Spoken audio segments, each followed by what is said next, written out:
Welcome back in. A global pandemic, a cry for civil rights, an upcoming election, and an orange sky in San Francisco. There's a new R&B and hip-hop musical tying these four events together like none before, showcasing what it was like to live through them, called The Day the Sky Turned Orange. Director Rodney Earl Jackson Jr. and playwright Julius Ernesto Rea join us now to tell us all about it. Thank you for being here at Live in the Bay. Thank you for having us. Yes. So there is so much here, so many layers all tying together. Tell me about The Day the Sky Turned Orange. Shall I start? Please.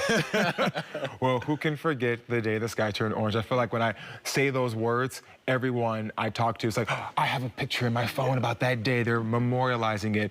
And that's exactly what we wanted to do. Creating a theatrical live piece to kind of time capsule that moment in time. You mentioned as you were opening, it was global pandemic, we were in Zoom school, we were in cars still getting our nose swabbed, trying to get a test. We were going through a very tumultuous election. A lot was going on in that moment. So it's really important for us to take a snapshot of history. I often say a lot of plays and musicals are about history that happened to our parents.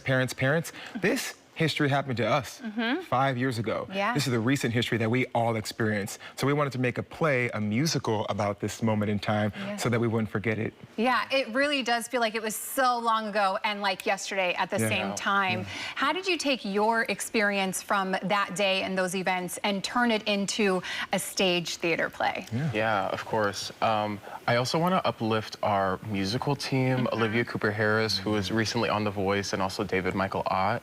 So all four of our minds really came together in a very fluid way to figure out not just what the little nuances of living in the pandemic and living in that moment was, but also these really big emotional moments.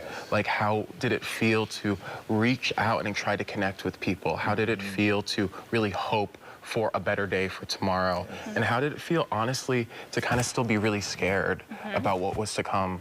And all of those moments, all of those, sometimes even interviews with people from the area to really say, hey, what were you feeling? What were you doing on that day? And as Rodney talked about, taking all of these experiences and putting it into a time capsule of the play so that we can revisit it here 5 years later and then hopefully again in the future. Very, very cool. Why was R&B and hip-hop the vehicle that was going to do the best to tell these stories? Well, I feel like as a kid, I was obsessed with musicals. I'm a musical theater little nerd, and all of my friends were too. We were all obsessed with all of the soundtracks and show tunes. And I wanted to make a musical that inspired that same generation. I'm like, what is that generation when we were kids? What are they inspired by? Hip-hop music, R&B music, soul music, music that they can hear on the radio.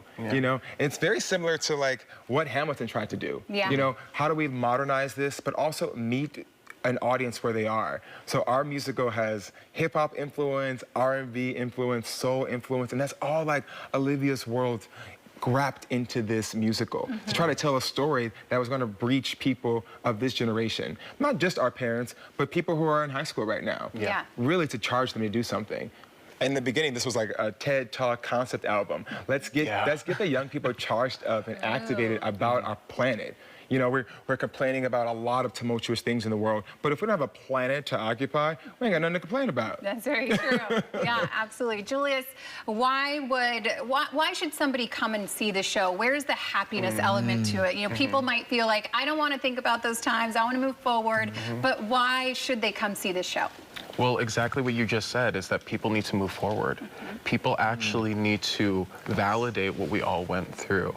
And also, I really want to uplift what you were saying again with the specific use of R&B and soul music, is that the music actually heals the hearts of our audiences. It's not just the people come into the space or people have an idea of what The Day the Sky Turned Orange was for them and they lock into that moment, and then we all sit down together and have this, like I said, validating experience of like, oh my gosh, this is what we went through. And then the music heals that and then allows us to ask, what does tomorrow look like? Especially when we can really envision a future, a new future for ourselves. Yes, I think Art is our medicine right now. Yes. We are going through so much in the world. Yeah. Sometimes waking up can be hard for people. Getting out of our house to go and do my daily activity. So how can we provide some artistic medicine for our community? Especially here in San Francisco, this musical of, for, and by San Francisco. Like, how do we do that? And we're doing it in a unique way. Our theater company, SF Bacco, we're collaborating with Z Space together, putting this on, because we know that's the future of making sure that our art thrives and exists, stays alive, So we're here. We really want people to come and see this. Yeah. The Day the Sky Turned Orange is about to open and rock San Francisco. So much fun. So how can people come and check out the show? Yes, we're playing at Z Space. We're preview September 5th, opening September 9th, which happens to be the 5th year anniversary of the Orange Skies Day here in San Francisco.